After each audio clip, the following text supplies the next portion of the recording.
नमस्कार दोस्तों, मैं तेजेंद्र सिंह महाराष्ट्र तक टीवी न्यूज से आपसे मुखातिब हूं। आज हम बात करेंगे एक बेहद अहम और खास विषय पे। पालघर जिला क्यों खास है, क्यों अति महत्वपूर्ण है। लॉ एंड ऑर्डर के मामले में, कानून व्यवस्था के मामले में इस जिले की एक बहुत ही अहम जरूरत के बारे में मैं आप लोगों को जानकारी दूंगा। पालघर जिला, इसकी दो तरफ बाउंड्री है। एक तरफ की बाउंड्री हमारी गुजरात से मिलती है, पालघर जिला गुजरात के बॉर्डर पे है, और दूसरी तरफ इस जिले का कुछ हिस्सा मुंबई से सटा हुआ है, जहां पर पुलिस व्यवस्था में कमिश्नरेट कमिश्नर सिस्टम की प्रणाली है। देखने में चाहे आपको यह मामूली लगे, पर बेहद महत्वपूर्ण है। जो लोग क्रिमिनल्स हैं, सफेदपोश जराइम पेशा करते हैं या हार्डकोर क्रिमिनल्स हैं, उन्हें अच्छी तरह से मालूम है जिला बदलने से पुलिस व्यवस्था बदल जाती है। इस तरह से वह किसी भी स्टेट की बाउंड्री के पास रहकर अपने आप को महफूज समझते हैं। क्राइम करके बहुत जल्दी वो दूसरी स्टेट में जाके कुछ समय के लिए रहने लगते हैं और अपने आप को कानून की पकड़ से बचा कर रखते हैं। दूसरी तरफ हमें यह जानना होगा, कमिश्नरेट प्रणाली में कुछ अधिक अधिकार पुलिस अधिकारियों को होते हैं। कानून कायदे में काम करने में कुछ आसानी पुलिस अधिकारियों को हो जाती है, मिलती है। कुछ अधिकार मिलते हैं उनको, जिनके तहत कमिश्नर सिस्टम की प्रणाली में पुलिस व्यवस्था बेहद चुस्त और दुरुस्त होती है, जैसे कि मुंबई में है। इस प्रकार से हमारा ये पालघर जिला सेंसिटिव जिला है, जहां पर इन दोनों कमियों के कारण, इन दो सहूलियतों, क्रिमिनल्स के लिए एक प्रकार से इसे हम सहूलियत कहेंगे। अब हम आते हैं एक दूसरे पहलू पे। दूसरा पहलू यह है कि पालघर जिला मुंबई से जुड़ा हुआ है। मुंबई से यहां किराया, कीमतें, प्रॉपर्टीज की कम है। इसलिए मुंबई में कार्यरत काज करने वाले लोग, व्यापार करने वाले लोग, बिजनेसमैन और हाई एंड पगार पाने वाले लोग यहां आकर अपना बसेरा बनाते हैं। आपको बता दूं, ऐसे हालातों में हमारे प्रशासन को बहुत सजग रहना होगा। मेरा निवेदन है कि ये सबर्ब का एरिया, जहां फॉरेस्ट रेंज ऑफिसर के अधिकारी काफी समय से कुछ जमीनों के बारे में सरकार के पास जानकारी भी नहीं है, वो जमीन खाली है और उस जमीनों पे चालाक लोग, सफेदपोश क्रिमिनल लोग अपना कब्जा जमा लेते हैं। कुछ लोग जो बेहद चालाक हैं, वो फॉरेस्ट की जमीन बेचने लगते हैं। कुछ लोग जो 420 और ठग हैं, वो पूंजी स्कीम चलाने लगते हैं। ऐसे माहौल में मैं प्रशासन से निवेदन करूंगा कि वो सजग हो जाए और सफेदपोश क्रिमिनल, पूंजी scheme operators, local mafia, local गुंडे जो बाहर के क्रिमिनल्स को पनाह भी देते हैं, local land mafia, local builder जो गैर कानूनी ढंग से फॉरेस्ट की जमीन बेचते हैं, कब्जे की जमीन बेचते हैं, उनके ऊपर नकेल कसे।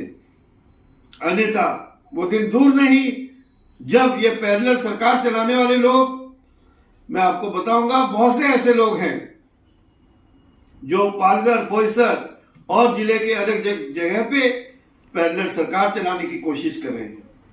समय रहते इन सब लोगों के ऊपर लगाम लगाने की जरूरत है।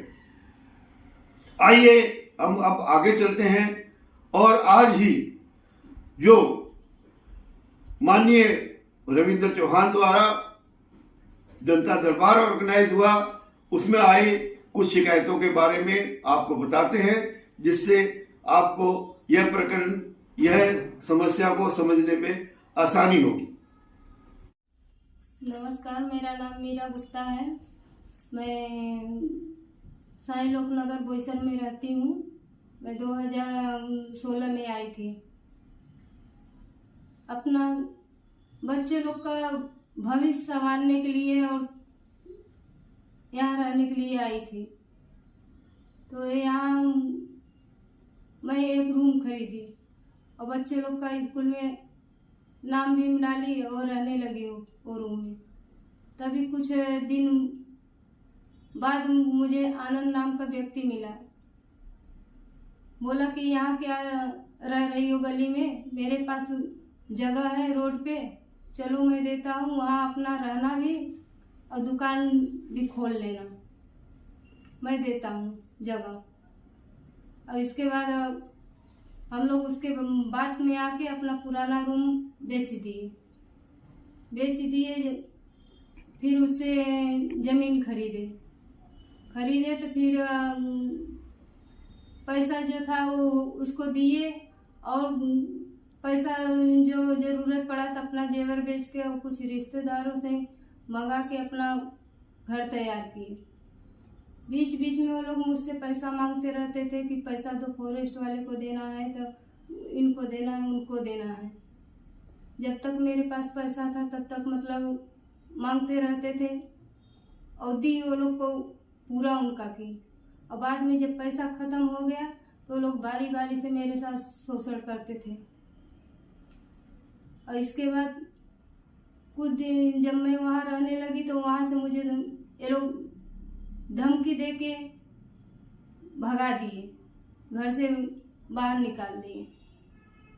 धमकी है कि तुम यहाँ आओगे तो तुम्हारा हाथ पैर तोड़ देंगे, तुम्हारे पति का हाथ पैर तोड़वा देंगे, बच्चे लोग का हाथ पैर तोड़वा देंगे। ऐसा धमकी देते थे हम लोग को ये लोग।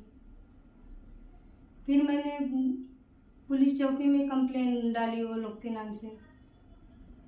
फिर कुछ दिन मतलब ये सब चला तो कुछ लोग बोले कि जाने दो, अभी जो हो गया, समझाने लगे, अभी अपना कंप्लेन ले लो, ऐसा वैसा कहने लगे। तो मैं भी सोची कि मैं कितने दिन तक भाग दौड़ करूंगी, थोड़ा मुझे भी बच्चे लोग का अपने, मेरा तबीयत भी ठीक नहीं था, इसके वजह से ये लोग का धमकी पे धमकी भी मिलता था। इसके वजह से मुझे जाके पुलिस चौकी में रोकना पड़ा। और फिर मुझे ये लोग फिर वो जो जगह था मेरा घर वो मुझे दिए वो लोग के कहने पे। और फिर से 2-4 महीने के करीब बीता। अब फिर से मुझे परेशान करना चालू कर दिए, फिर से प्रताड़ित वो लोग करना चालू कर दिए।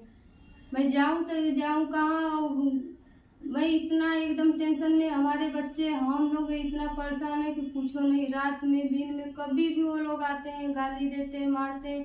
पहले जैसा मतलब ये लोग फिर से करना चाह रहे हैं मेरे साथ। मैं जाऊं तो कहाँ जाऊं?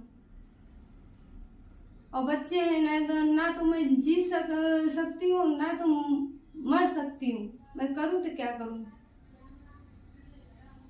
मेरा यही विनती है हाथ जोड़ के कि प्लीज मेरा मदद सपोर्ट करिए।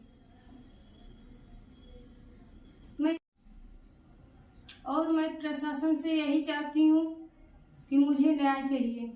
जो मेरे साथ हुआ है मुझे न्याय चाहिए। अधिकारी से भी मुझे न्याय चाहिए।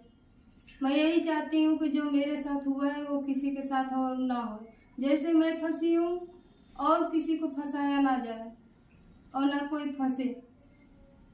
मेरा हाथ जोड़ के विनती है कि और किसी को ऐसे ना फंसना पड़े, इसकी वजह से मुझे आगे आना पड़ रहा है। मेरा हाथ जोड़ के प्रशासन से विनती है कि ऐसे आदमी को, बलात्कारी को सख्त सख्त सजा दे और मेरे साथ न्याय करे। जो मेरे साथ हुआ है और किसी बहन के साथ ना हो, क्योंकि हमारे जैसी बहुत सी ऐसी बहन है कि जो सामने आना नहीं चाहती हैं, सोचती हैं समाज में बदनामी होगी, घर परिवार में बदनामी होगी, इसकी वजह से सामने नहीं आती हैं। मैं यही चाहूंगी कि जो मेरे साथ हुआ है और किसी के साथ ना हो।